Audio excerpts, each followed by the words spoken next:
तो आज जो पढ़े हम वैलेंस बॉन्ड थ्योरी है। वैलेंस बॉन्ड थ्योरी में हम बॉन्डिंग को सीखेंगे कि मेटल कैसे बॉन्ड बनाता है। जैसे हमने क्लास 11 में पढ़ रखा है कि कोई भी कोवलेंट बॉन्ड बनने से पहले जो सेंट्रल मेटल एटम होता है या फिर जो सेंट्रल एटम होता है, मेटल तो नहीं होता वहां पर, नॉन मेटल होता है, जो सेंट्रल एटम होता है वो क्या करता है, वो अपने ऑर्बिटल्स को हाइब्रिडाइज करता है, मतलब इंटरमिक्स करता है और नए ऑर्बिटल्स को प्रोड्यूस करता है। जैसे तुमने वहां पे हाइब्रिडेशन पढ़ी होगी, sp, sp2, sp3, sp3, sp3d, sp3d2, है ना। तो इसमें क्या होता है, मिक्सिंग ऑफ ऑर्बिटल्स होता है और नए ऑर्बिटल्स बनते हैं। जो नए ऑर्बिटल्स बने उनकी एनर्जी क्या होती है, सेम, और वो क्या बोलते हैं, हाइब्रिडाइज ऑर्बिटल्स। कोई दिक्कत कोई परेशानी। तो वैसे ही यहाँ पर जब कोऑर्डिनेशन कंपाउंड के अंदर सेंट्रल मेटल एटम लिगेंड से इलेक्ट्रॉन पेयर एक्सेप्ट कर रहा होता है, उससे पहले वो अपने क्या करता है, इंटरमिक्सिंग ऑफ ऑर्बिटल्स। ठीक है, वही हमें पढ़ना है।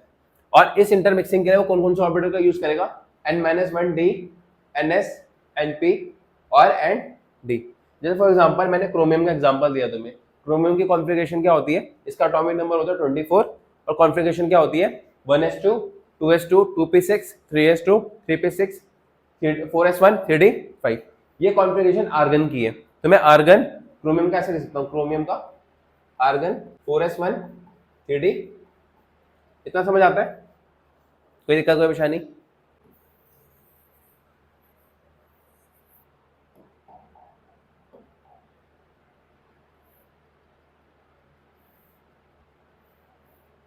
तो इसके पास क्या है, इसके पास 3d है, इसके पास अपना 4s है, इसके पास अपना 4p के 3 ऑर्बिटल्स होंगे और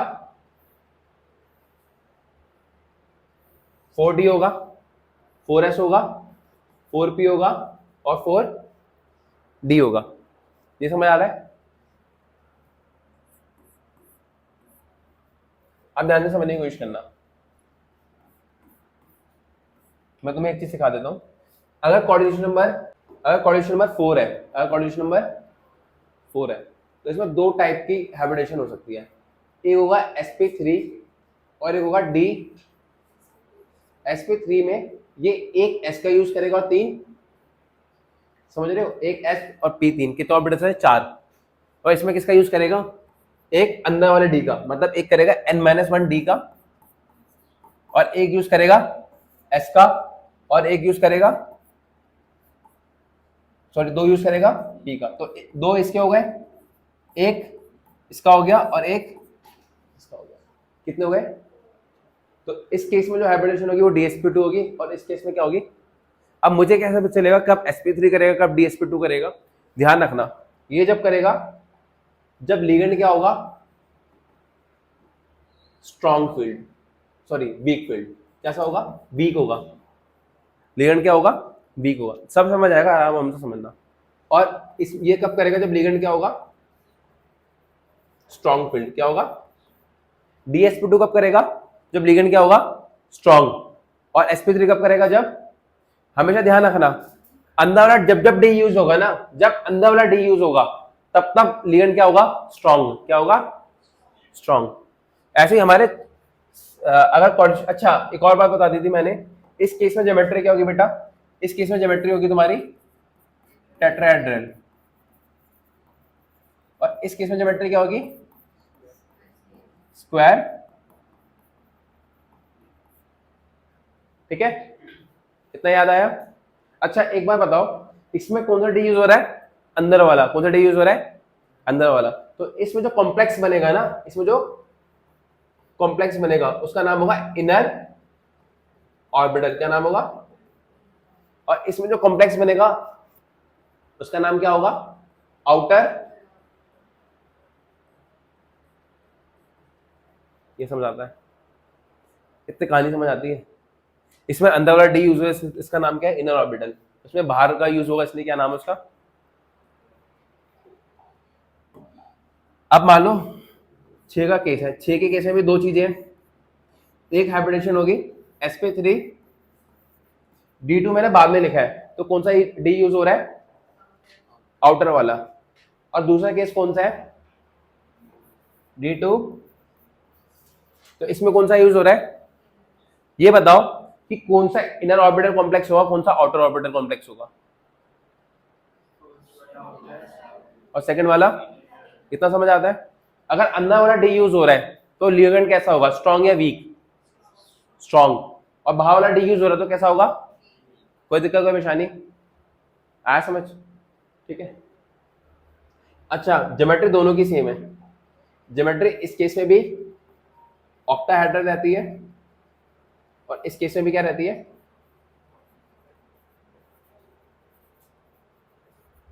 ये समझ आता है, आया समझ। इसमें क्या कर रहा है, इसमें ये एक एस का यूज कर रहा है, 3 + 2, पर डी कौन सा वाला है, एनडी वाला, ठीक है, बाहर वाला। इसमें 2 यूज कर रहा है, n-1 डी का, हाँ ठीक है, और एक यूज कर रहा है ये एस का, और पी का कितना यूज कर रहा है। फर्क कितना है कि इसमें 2 डी बाहर वाले और इसमें 2 डी, ये कहानी समझ आती है, इतनी कहानी समझ आती है, कोई दिक्कत कोई परेशानी, मतलब कहानी सारी अटक रही है किस बात पे पता है, कि हमें कैसे डिसाइड होगा कि sp3d2 है, d2 sp3 है। sp3d2 जब होगा जब लिगेंड कैसा होगा, वीक फील्ड, और ये कैसा होगा जब होगा, अब मुझे कैसे पता चलेगा कि स्ट्रॉन्ग फील्ड लिगेंड है, वीक फील्ड लिगेंड है, इसकी सीरीज होती है पूरी, हमें वो याद नहीं करनी, क्योंकि मुझे पता है कि तुम लोग ज्यादा मेहनती बच्चे हो, तो तुम्हें क्या याद रखना है, कार्बन, नाइट्रोजन, कैसे याद रखना है इसको, कान, नाक और हाथ, C फॉर कान, N फॉर नाक, O फॉर और H फॉर हाथ। इसका मतलब है हेलोजन, क्या मतलब है, हेलोजन से फ्लोरीन, क्लोरीन, ब्रोमीन, जो लिगेंड कार्बन और नाइट्रोजन से स्टार्ट होंगे, फॉर एग्जांपल कार्बोनिल, नाइट्रोजन जो स्टार्ट होंगे, for example NH3, for example NO, carbon nitrogen से स्टार्ट होने वाले जो लिगेंड्स होंगे वो होंगे स्ट्रॉन्ग फील्ड लिगेंड। कैसे लिगेंड होंगे बेटा, और बाकी जो भी लिगेंड होंगे उनसे होंगे वीक फील्ड लिगेंड। तो जब लिगेंड मान लो कार्बोनिल लगा है तो, और कोऑर्डिनेशन नंबर 4 है, तो कौन सी हाइब्रिडेशन होगी, sp3 या dsp2, क्यों, क्योंकि लिगेंड कैसा है, स्ट्रॉन्ग, कोई दिक्कत कोई परेशानी, आगे बढ़ो। देखो 4 के अंदर वीक फील्ड लिगेंड होगा तो sp3, स्ट्रॉन्ग फील्ड लिगेंड होगा तो ज्योमेट्री टेट्राहेड्रल स्क्वायर प्लेन है, ठीक है, और 6 के अंदर sp3 d2 या d2, ठीक है, दोनों में ऑक्टाहेड्रल, ठीक है। अब जैसे sp3 बनाना तो कैसे बनाएगा, 4s और 3p का यूज करेगा, 4p तो बनेगा sp3, आया समझ। और अगर उसे dsp2 बनाना है तो एक d का यूज करेगा, एक s का यूज करेगा और 2 p का यूज करेगा, तो बनेगा dsp2, कोई दिक्कत कोई परेशानी। अच्छा देखो एक s और p के 3 यूज करें तो कितने ऑर्बिटल मिक्स हुए, 4, और कितने नए ऑर्बिटल्स बनेंगे, वो भी 4 होंगे, और चारों की एनर्जी क्या होगी, ठीक है। देखो यहाँ पर देखना जरा ध्यान से, तुम बस याद कर लो, बाकी मैं भी समझा दूंगा। अगर अंदर वाला डी यूज हो रहा है तो कॉम्प्लेक्स कैसा बनेगा, अच्छा देखो इसमें 2 डी यूज हो रहे हैं, एक s और p 3, कितने ऑर्बिटल्स यूज हो रहे हैं, तो कोऑर्डिनेशन नंबर क्या रहा होगा, 6, तो इसकी हाइब्रिडेशन क्या होगी, d2 sp3, d2 क्यों पहले क्यों रखा है, क्योंकि अंदर वाला डी यूज हो रहा है। तो ये कब बनता है, स्ट्रॉन्ग फील्ड लिगेंड में या वीक फील्ड लिगेंड में, तो लिगेंड कौन सा है, स्ट्रॉन्ग फील्ड, हाइब्रिडेशन क्या है, d2, ये तो नहीं लग रहा मैं रीड कर रहा हूं, मैंने समझा दिया सब कुछ पहले से, ठीक है। लिगेंड कैसा होगा, स्ट्रॉन्ग फील्ड, हाइब्रिडेशन क्या होगी, d2, कॉम्प्लेक्स कैसा होगा, इनर ऑर्बिटल कॉम्प्लेक्स, और ये ध्यान रख लो जो भी इनर ऑर्बिटल कॉम्प्लेक्स होते हैं वो लो स्पिन के होते हैं, लो स्पिन मतलब उनमें जो ये समझना, उसमें ना जो अनपेड इलेक्ट्रॉन्स होते हैं वो कम होते हैं, अभी क्वेश्चन के थ्रू समझ आएगा क्यों हो रहा है ऐसा, लो स्पिन कॉम्प्लेक्स, आया समझ। इनर ऑर्बिटल के साथ एक और चीज क्या रखनी है कि वो जो कॉम्प्लेक्स बनेगा वो क्या होगा, लो स्पिन, मतलब नंबर ऑफ अनपेड इलेक्ट्रॉन्स क्या होंगे, कम होंगे, कोई दिक्कत कोई परेशानी। और आउटर वाले का क्या होगा, हाई स्पिन कॉम्प्लेक्स, ठीक है। अब दोबारा से याद करो, coordination number 6, 2 type, d2 sp3 और sp3, दोनों की ज्योमेट्री, d2 कब बनेगा, strong field weak field, d2 sp3 कब बनेगा, स्ट्रॉन्ग फील्ड, और sp3 d2 कब बनेगा, d2 sp3 इनर ऑर्बिटल है आउटर ऑर्बिटल है, ठीक है, लो स्पिन है हाई स्पिन है, याद हो गया सब। अब क्वेश्चन करेंगे सब समझ आ जाएगा। अच्छा, मैग्नेटिक मोमेंट का फॉर्मूला पता है ना, under root of n into n plus 2। n is number of unpaired, बचपन से पढ़ के आए हो, मतलब बचपन मतलब 11th क्लास से। किसको ऐसा लगता है कि हम सीधा 12th क्लास में 11th तो पता ही नहीं चली, लगता पता चला था 11th। तो वैसे कई सारे ऐसे होंगे ना जिन नाम का बेसिक पूरा खत्म होगा। अब जैसे मैं एग्जांपल देता हूँ, तुम समझना कैसे बना रहा हूँ, इस चीज को एक एक करके समझना आराम से। सबसे पहले देखो, मैंने लिगेंड लिया है, जो मेरा कोऑर्डिनेशन कंपाउंड है वो है CONS3 होल 6 चार्ज क्या है। सबसे पहले बताओ कि इसका कोऑर्डिनेशन नंबर क्या है बेटा। तो हाइब्रिडेशन दो ही हो सकती है, ये तो D2sp3 या sp3। कान ना पर हाथ याद रखो, ये किससे चालू हो रहा है, नाइट्रोजन। स्ट्रॉन्ग होगा वीक होगा, स्ट्रॉन्ग होगा, तो D2sp3 sp3 D2। बहुत बढ़िया, सब याद आ गया। तो हाई स्पिन कॉम्प्लेक्स, लो spin complex, inner orbital complex, outer orbital complex. देखो जो कोबाल्ट है उसका एटॉमिक नंबर क्या होता है, तो मैं समझा रहा हूँ लो स्पिन क्यों बनता है। इसका कोबाल्ट का एटॉमिक नंबर क्या होता है बेटा, 27। तो इसकी जो कॉन्फ़िगरेशन होगी वो क्या होगी, ये होगा 4s2 3d7। मतलब इसके पास 3d के पास कितने ऑर्बिटल्स है, इसके पास 3d होगा, 4s होगा, 4 पे तो पूरा खाली है, इसमें तो कुछ भी इलेक्ट्रॉन नहीं है, और क्या होगा 4। ठीक है, अब ध्यान से समझने की कोशिश करना, लोग ध्यान से समझना, एक चीज समझ आ जाएगी। 4s2 का मतलब क्या है, इसमें इलेक्ट्रॉन कितने हैं 2, और 3d7 का मतलब क्या है 1 2 3 4 5 6 7। अगर पेरेंट स्ट्रांग है, मतलब फील्ड जो लिगेंड है वो स्ट्रांग फील्ड है, ऐसा समझो कि जैसे मान लो किसी का घर है और उसके घर में नीचे 3 रूम्स हैं, है ना, और उसके बाद एक फ्लोर और है, एक फ्लोर क्या है एक्स्ट्रा है। अगर पेरेंट क्या है बहुत स्ट्रिक्ट है, तो वो बोल रहे कि हाँ बुआ जी आ रही है, फिर कोई भी गेस्ट आ रहे हैं, तुम सब एक रूम में एडजस्ट कर लो, 2-3 भाई बहन है वो। तो अगर पेरेंट स्ट्रांग है तो पीठ पार्ट को एक रूम में एडजस्ट करवा देंगे, तो जो नीचे वाला रूम है वही यूज हो पाएगा, मतलब जो अंदर वाला रूम है वो क्या हो पाएगा, यूज हो पाएगा। पर अगर पेरेंट्स थोड़े ऐसे हैं कि हाँ चलो बेटा कोई बात नहीं, बेटा बेटा ही जो बच्चा ही वही पेरेंट्स पे चढ़ा पड़ा है, तो उसमें क्या होगा, पेरेंट्स बोला छोड़ भाई तू जहां मर्जी पढ़ा रहा है, मैं नया फ्लोर खोल देता हूँ, मतलब मैं बाहर वाला यूज कर लेता हूँ।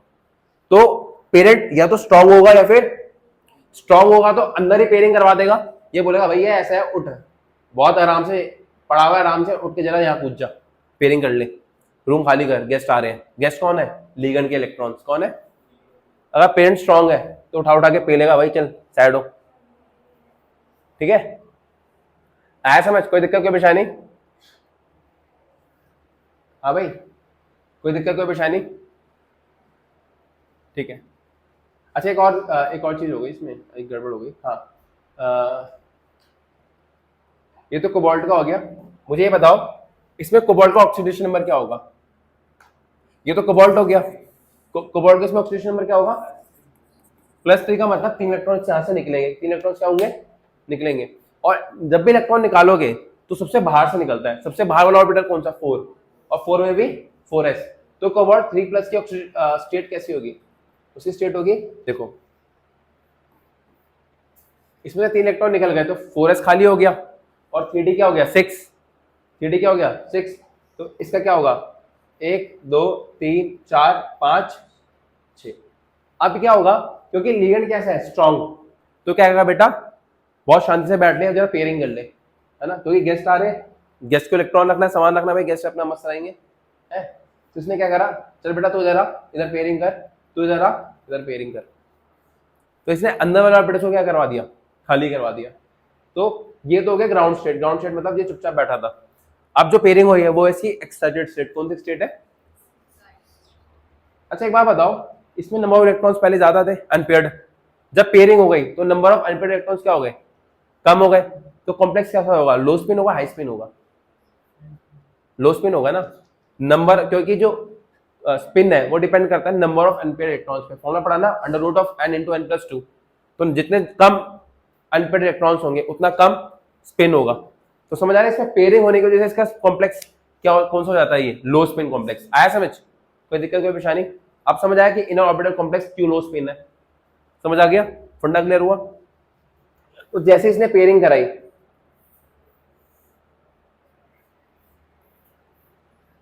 तो अब क्या होगा, अब होगा ये तो बैठे हुए ही थे, अब पेयरिंग हो गई। पेयरिंग मतलब अब कितने ऑर्बिटल्स खाली मिल गए, 2 ऑर्बिटल्स खाली मिल गए, है ना। एक s हो गया 3, ये 4s है, ये 4p है, और ये 3, इसको ऐसे लिख सकता हूँ n-1d, ये ns है और ये n। क्या ये अब तैयार है क्या इंटरमिक्सिंग के लिए? ये 6 इंटरमिक्स हो जाए और नए ऑर्बिटल्स बनाए, 6 नए, जिनकी हाइब्रिडेशन क्या होगी, d2sp3। समझ आया कि ऐसे स्ट्रॉन्ग फील्ड लिगेंड में क्या ताकत है कि वो इनर ऑर्बिटल कॉम्प्लेक्स बना पाता है। उसके पास ताकत क्या है कि वो पेयरिंग करा सकता है, क्या करा सकता है। और वीक फील्ड लिगेंड पेयरिंग मजबूरी में फिर क्या करना पड़ता है, मान लो पेयरिंग नहीं करा पाया तो फिर क्या करना पड़ेगा, यहाँ पर रूम तो खाली नहीं हुए, क्योंकि जो लिगेंड है वो 1 इलेक्ट्रॉन देगा या 2 इलेक्ट्रॉन देगा, 2 इलेक्ट्रॉन देगा, उसके पूरा रूम खाली चाहिए। तो पेयरिंग करा नहीं पाया तो फिर क्या यूज होगा, बाहर वाला। समझ आ रहा है। अगर अंदर, अगर ऑप्शन ही नहीं बचा तो नया फ्लोर खोलो। नया फ्लोर कौन सा है, 4D, और वो कब बनता है, जब लिगेंड कैसा हो, वीक फील्ड। कोई दिक्कत कोई परेशानी? अब जैसे, अच्छा हाइब्रिडेशन क्या होगा इसकी, d2sp3, लो इनर ऑर्बिटल कॉम्प्लेक्स। अच्छा एक बात बताओ, मैग्नेटिक प्रॉपर्टी कैसी होगी इसमें, कोई भी ऑर्बिटल जो है, कोई भी इलेक्ट्रॉन अनपेयर्ड दिख रहा है, सारे पेयर्ड हो गए, और सारे पेयर्ड इलेक्ट्रॉन कौन सा मैग्नेटिक वो बनाता है, डायमैग्नेटिक सब्सटेंस। कैसा सब्सटेंस होता है, और जिसमें अनपेयर्ड इलेक्ट्रॉन्स होते हैं वो कौन सा होता है, ये पता है, डायमैग्नेटिक सब्सटेंस पढ़ाया था। एक्सटर्नल इलेक्ट्रिक फील्ड को थोड़ा रिपेल करता है, और paramagnetic substance external electric field को थोड़ा, इलेक्ट्रिक फील्ड कह रहा हूं, मैग्नेटिक फील्ड को अट्रैक्ट करता है। ये किसमें पढ़ाया मैंने, फिजिक्स, मैग्नेटिज्म एंड, जिसमें एग्जांपल भी दे रहा था कि ये बच्चे डायमैग्नेटिक है, ये पैरामैग्नेटिक है, और ये फेरोमैग्नेटिक है। अब जैसे ले लो CO cobalt F6 3-, cobalt F6, same example है। कोबाल्ट पे अभी भी कोबाल्ट के ऊपर क्या है बेटा, F6 3-, अभी भी इसको X मान लो तो इसका ऑक्सीडेशन नंबर क्या होगा, X प्लस फ्लोरीन कितना चार्ज होता है इसके ऊपर, माइनस, तो 6 इंटू -1 इक्वल टू माइनस, हो गया x - 6 इक्वल टू माइनस, तो कितना आ गया x इक्वल टू प्लस। तो अभी भी कोबाल्ट का ऑक्सीडेशन नंबर क्या है, +3। तो इसका जो कॉन्फ़िगरेशन होगी वो क्या होगी, 3d6 4s प्लस की बता रहा हूँ, 3 प्लस की। कोई दिक्कत कोई परेशानी?